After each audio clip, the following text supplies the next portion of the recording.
The Galactic Council had classified planet Carvax 7 as a Class 3 Deathworld, the highest danger rating in known space. Its gravity crushed bones, its atmosphere carried airborne toxins, and its native predators could tear through reinforced steel plating. No species had ever survived more than 6 hours on its surface. Maya checked her chronometer as she stepped off the shuttle's landing ramp. "We've got 48 hours before pickup, Camden. Think we can beat last month's record?" Camden adjusted his backpack and grinned, his breath forming small clouds in the sulfurous air. "On Veridax 9? Easy.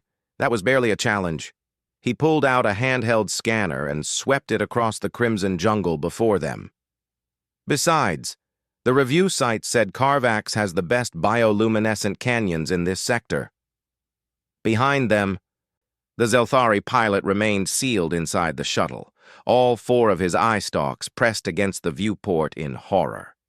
He had been certain these humans would perish the moment they disembarked. Instead, they were excited. "Remember to stay hydrated," Maya said, tossing Camden a canteen. "The sulfur content makes you sweat more." "Yes, Mom," Camden replied with mock annoyance. They had been doing these extreme camping trips for 3 years now, ever since humanity had joined the galactic community and discovered that the rest of the universe considered their homeworld, Earth, to be one of the most hostile planets ever encountered. What followed had been predictable. Humans had immediately sought out even more dangerous worlds to visit for recreation. They hiked through the dense, razor-leafed vegetation, their boots squelching in the acidic mud. Overhead, something massive circled on leathery wings. A Carvaxian Ripper, according to Maya's guidebook. Its wingspan exceeded 20 meters, and its talons could puncture starship hulls. "Beautiful," Maya whispered, snapping a photo. Camden was already setting up their first camp 3 kilometers from the landing zone. The location overlooked a valley where volcanic vents spewed multicolored gases into the darkening sky. He hammered stakes into the rocky ground, while Maya assembled their atmospheric tent, a lightweight polymer structure that filtered out the worst of the toxins while still allowing them to experience the environment, as the marketing materials promised. "I'm picking up movement," Camden said, checking his scanner. "Big, maybe 1,500 kilos. Coming from the east." Maya's eyes lit up. "A Carvaxian titan beetle? I've wanted to see one since I read about them." The creature that emerged from the tree line was indeed massive. An armored behemoth with mandibles that could snap a shuttle in half. Its carapace gleamed with a metallic sheen, and acidic drool hissed where it touched the ground. Camden pulled out his camera. "Get closer to it, I want scale in the shot." "You're holding the telephoto lens, Camden. You get closer." They argued good-naturedly, while the Titan beetle, confused by these tiny, loud creatures that showed no fear, clicked its mandibles uncertainly and wandered away. In its evolutionary history, nothing had ever approached it voluntarily.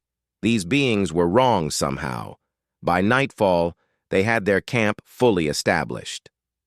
Maya prepared dinner on a portable thermal unit, dehydrated meals designed to be safe even in contaminated environments.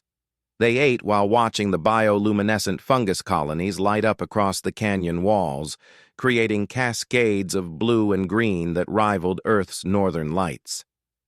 "The Zafrani ambassador asked me if we were insane," Camden said between bites. "When I mentioned we were coming here." Maya laughed. "What did you tell him?" "That his species' homeworld has a constant temperature of 22 degrees Celsius, 0.09 gravity, and no predators larger than his thumb." Camden shook his head.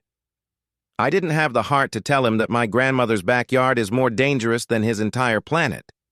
"To be fair," Maya said, "most species didn't evolve getting chased by large cats and bears while also dealing with hurricanes, earthquakes, and diseases." Their loss. The next day brought new adventures. They rappelled down into the bioluminescent canyons, swam in a lake whose waters were just barely on the non-lethal side of acidic, and documented 17 species that the Galactic Council's xenobiologists had declared too dangerous for field study. "Look at this one," Maya said, holding up a small, jewel-toned creature with far too many teeth. "It's actually kinda cute." The creature promptly bit her glove, its venom sizzling against the reinforced material. "Very cute," Camden agreed. "Put it back before it dissolves your hand." They encountered the real danger on their second evening, a pack of Carvaxian raptors, intelligent, coordinated hunters that had reportedly killed an entire Quillian research team the previous year. The creatures emerged from the undergrowth in a coordinated pincer movement, their black scales rendering them nearly invisible in the dim light. Camden and Maya stood back to back, their emergency flares ready. The raptors circled, clicking and hissing to each other in their hunting language. "Remember," Maya said quietly, "direct eye contact and make yourself bigger." They raised their arms, activated their flashlights, and shouted, a technique borrowed from dealing with Earth's mountain lions. The sound echoed across the canyon, amplified by the rock walls. The raptors hesitated. These creatures were small but loud and showed no fear. In nature, that usually meant poison or hidden danger. The pack leader made a decision and withdrew, its pack following. Better prey existed elsewhere. "And that," Camden said, exhaling, "is why humans invented noise." When the shuttle returned precisely 48 hours later, the Zelthari pilot was astonished to find both humans alive, healthy, and carrying souvenirs. "How?" he asked in Galactic Common, his translator barely managing his shock. "The Quillians sent soldiers. The Drexians sent their most advanced survival specialists. All perished. You brought camping equipment." Maya smiled as she loaded her backpack. "We brought experience. Earth taught us that survival isn't about avoiding danger, it's about understanding and respecting it." Camden added, "Plus, we read the reviews. Apparently, the northern continent has even better canyons. We're thinking of coming back next month." The pilot made a choking sound that his species used to express existential dread. As the shuttle lifted off, Maya opened her datapad and began writing their review. Carvax 7. Excellent biodiversity, stunning views, great hiking, 4 out of 5 stars. Would recommend bringing extra water filters, perfect for intermediate-level Deathworld enthusiasts. Below them, the planet that had killed hundreds of the galaxy's best-trained explorers receded into the distance, defeated not by weapons or technology, but by 2 humans who considered mortal peril to be a fun weekend activity. In the Galactic Council chambers, when the report arrived, the conclave of species added a new regulation to their charter. Human recreational activities are not to be considered a standard for planetary danger classification. It wouldn't stop the humans, of course. Nothing did.